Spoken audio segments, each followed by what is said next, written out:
The first thing that happened before Rosh Hashanah was Panim. Every Bacher, usually was a Bacher, wasn't many children, would write a Pan to the Rebbe. You felt that this is a moment that you're writing your personal request to the Rebbe. Pidyoy Nefesh is a personal request.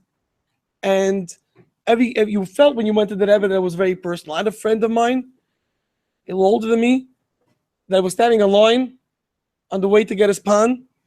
And he was arguing, he was being a little cynical. He's saying, the Rebbe is saying it so fast. It's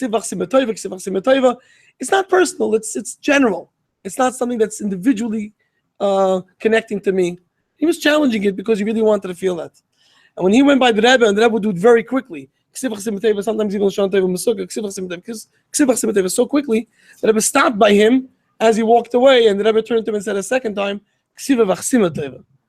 and of course, there was no question to him that the Rebbe is giving, and he was able to feel it, that the Rebbe is giving to every person individually.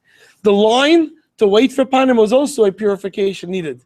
You wait in a line down the block, because if a moment that you jump into the Rebbe, you run to the Rebbe unprepared, sometimes it's as good as quick as it came as it went. But the standing in line, saying the Tehillim, preparing yourself that something very big is happening right now, was of course part of the experience and the connection of going to the Rebbe. Every person that went was so quickly, but like I said before, it was very personal. And you felt that you're giving over to the Rebbe all the needs that you have. Young kids don't have so many needs, but of course we know we want to have a good year, but you really felt that you gave it to the Rebbe and it was all taken care of. We know that the Rebbe would take it later for Tkiyas in the bags that were on the bima. Questions of what exactly was in the bag, how many Panim, what part of the Panim, there are many speculations, but we'll leave that to the researchers or those that heard it from Askirim, exactly what was there.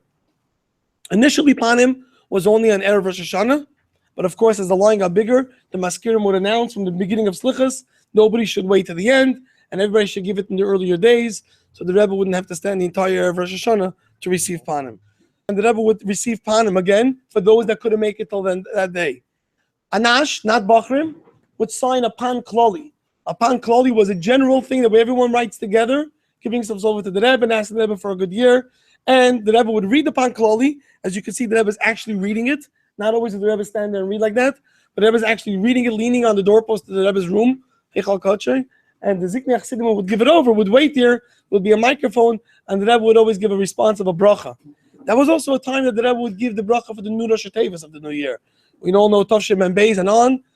My father was involved in that because he would write to the Rebbe for his calendar a request for a suggestion for a Rosh Hashanah, and the Rebbe would give it, and the Rebbe okayed it for his calendar. So that Teishnas Bias Mashiach, and then it was Gulas Mashiach, Divrei Mashiach, and there was a whole discussion of Cheder Menachem, but we're not going to go into that right now. So right here we have the Pan Klali. After the Pan Klali, the Rebbe would go to the Ohel. The Rebbe going to the Ohel on Erev Rosh Hashana was different than every time the Rebbe went to the Ohel. When the Rebbe went to the Ohel every time, as you can see, the Rebbe was going through the front door of 7. So this is by the mikveh still, because they're re-showing the mikveh pictures now. And the Rebbe would go to the Ohel from the front door of 770 up until Tavshim Mem Vav. Tavshim Mem Vav, the Rebbe had the Rebbe was not doing well with his sciatic nerve. The Rebbe's walking was very difficult for a month. And the Rebbe started going through the side door, which later on, when you see pictures, the Rebbe was going through the side door. Every time the Rebbe went to the Ohel, the Rebbe went alone with Rabbi Krinsky, the driver, and the Rebbe would sit in the front seat. Not going to explain now why the Rebbe would sit differently when he went to the Ohel in the front seat.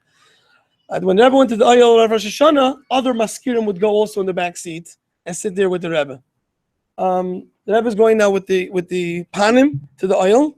When the Rebbe got to the Ohel, as you could see, they would come out and go into the Ohel a special way. They would knock on the first door before he went in. Before the Rebbe went in, it was one year that I was there. I was a child. Not many people know this, but the Rebbe actually went without his sneakers, without the Ohel sneakers. The Rebbe went with the shoes. I saw. And right before the Rebbe came to the front door, the Rebbe took off his shoes, and then it wasn't like now with a paved floor. It was rocks.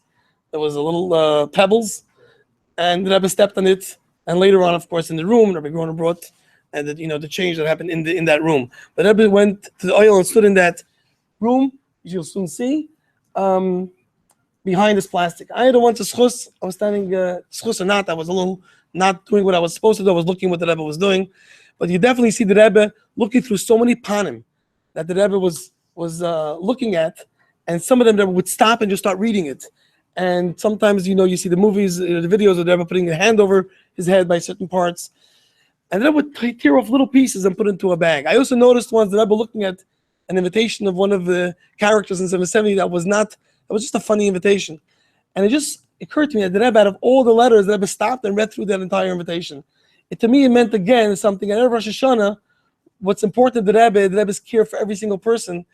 And it doesn't necessarily, what looks to us as being important, to the Rebbe, every single Yid is important at the holiest moment. The Rebbe came back from the Ohel, usually very late. The Rebbe came back from the Ohel. I even saw one time the car pulling up and the Rebbe's door opening while the car is still in motion. You saw it's dark outside already. It was already after Lichtmenschen. The Rebbe came back very late many times, but it was right before davening. The Rebbe came back from the Ohel. One time, I think it was Tavshim Memches. The Rebbe went upstairs to Mincha. It's Erev Rosh Hashana. All the Balabatim are downstairs. They have their bought seat and they're sitting ready. The Rebbe just came from the Ohel for the entire day, davening for everybody. And everyone's waiting for the Rebbe to come downstairs. We're the Bachrim pushing upstairs to see the Rebbe by Mincha. And all of a sudden, the Rebbe started to sing Ach Tzadikim. The Rebbe took his hand on the stender, Ach Tzadikim. And it went for a long time. And the Rebbe was going very strong before going downstairs. Other years, there was a Sicha, there was Shnas HaBinyan, when the Rebbe talked about putting a pushka right before Yom Tov in your home. But there were various times that we saw something special happening by Mincha Erev Rosh Hashana.